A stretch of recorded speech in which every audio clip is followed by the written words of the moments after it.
Халилова Айназ бірінші А сынып оқушысы.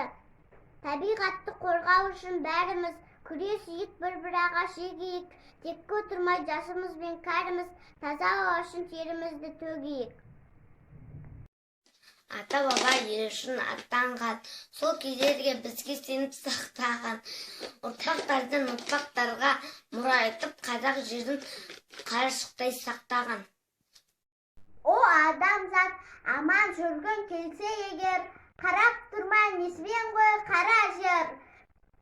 Табиғаттың тазалығын сақтаған, азаматтық борышында ақтағын. Сүйейік, табиғатты аялайық, біз одан жақсылықты аямайық. Анадай табиғаттың аясында жадырап, жас балашы дем алайық. Сенімді ақ жүрекпен ақтаймын, туған жерім топырағын баптаймын.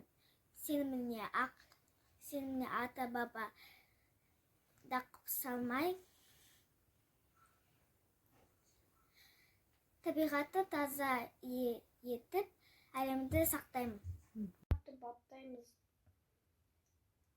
аманатты ақтаймыз, қорсықтарды сұрыптап, жер ананы сақтаймыз.